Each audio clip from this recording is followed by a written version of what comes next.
Excuse me, ma'am. You wouldn't happen to have seen anyone resembling this man, would you? This is, David. Hi there, I'm Mark Cordin, here for the fan carpet at Fright Fest, day one for the premiere of The Guest. Here's how we got on. Fright Fest, the opening night. Are you excited about your film opening Fright Fest? Yeah, I mean, actually, I think this might be the first time you've ever had a movie opening a festival, isn't it? Like, yeah, I think so, yeah. Yeah, so it's different, you know, it's like we're used to playing at midnight, so I'm glad that we're not really tired right now, because if this was playing at midnight tonight with all the jet lag and stuff, we'd be in, I think, a little bit more trouble right now. Yeah, well, we could sleep for the next, like, 7 hours, and that might be a plus. So. Feel to be here at Fright Fest? So exciting. I mean, being here with the biggest fans of horror and sharing my film with them is quite exciting. Yeah, for sure. I mean, we always try to make our films specifically with, the audience in mind, and that's something we talk about a lot, and we're not filmmakers making like self-indulgent stuff just for ourselves. We want really to, for the audience to have a good time. So, unless we've completely failed, hopefully we'll get a good response tonight. And the movie has so many Easter eggs for horror fans in some ways that, like, I think a lot of people, especially the hardcore horror fans, especially will get some of the stuff that other people at, like, let's say like Sundance aren't going to totally pick up, because not everybody at Sundance has kind of watched and obsessed over Halloween 3 in the same way that maybe we have, and probably a lot of people here have. Hopefully a lot of people here have. Well, I play Anna. My older brother was killed in the war, and so this soldier kind of comes back to my family, claiming that he knew my brother and was with him when he was killed in combat. And my family welcomes him in, but I'm kind of the first one to kind of question, who this guy really is.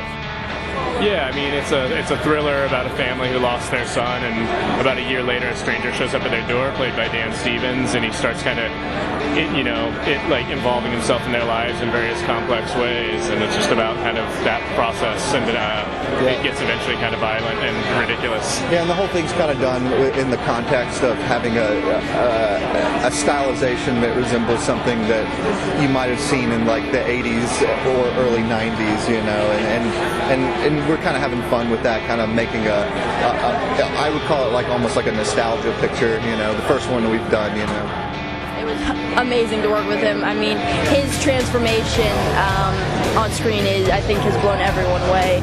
Seeing him from Downton and then this, I mean, it's an incredible performance by him.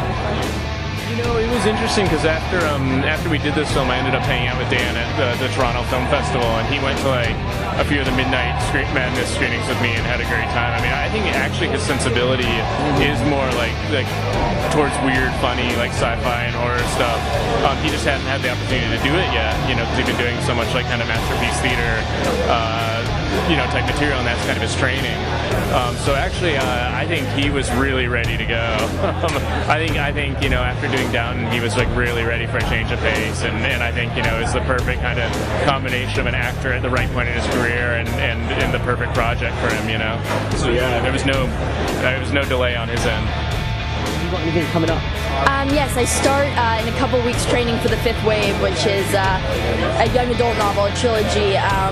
It's kind of Hunger Games-esque, so alongside Chloe Grace Moretz, so it's going to be quite fun.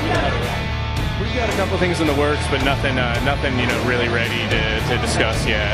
We usually don't even talk about the projects we're doing until we're done shooting them anyway. So, I don't know if that's like a good luck thing for us or if it's like a superstition or whatever. But I just think in the age of the internet, I'm so sick of being like tired of projects before they even come out. Yeah, you always see like people like posting photos, and they're just like boring photos from the set. It's just like, who cares? Just wait till and plus it's like so far ahead of time, before the movie comes out, people kind of forget about it anyway. So we try to just like hold off almost a lot of times if we can until the premiere. Yeah, until the movie even has like a definitive premiere date or whatever. Yeah, so we'll let people know kind of when it's ready to show them, something.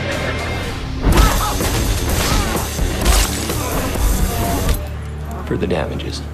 The action was mainly based around the last few weeks of production. I mean, I know that for the major action scenes, we spent about a week straight on them, and you know, and the other ones peppered throughout, but there's one major gun battle sequence that we spent about a week on, and it was kind of funny because you know, the whole time I was like gearing up for it because I knew, especially from You're Next, how difficult the action was going to be, especially because this film has in many ways more complicated action because it's involving a lot of different people and firearms and stuff, and it was kind of new for us, and I just happened to like come down with some sort of like cold or flu or something, where I had a horrible temperature, like literally the night before we started shooting the action stuff, so I was like really sick and sweating, and like, you know, it was brutal because it's all shot in New Mexico during the summer. Yeah, it's like 105 degrees every day. Yeah. Like, yeah. You know, and I can't translate that to Celsius, sorry.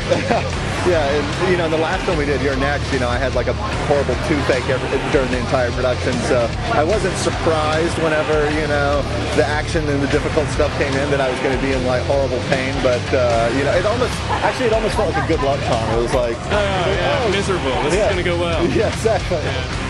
You're a big fan of horror movies, Yes. obviously. Would you like to be in a different horror movie?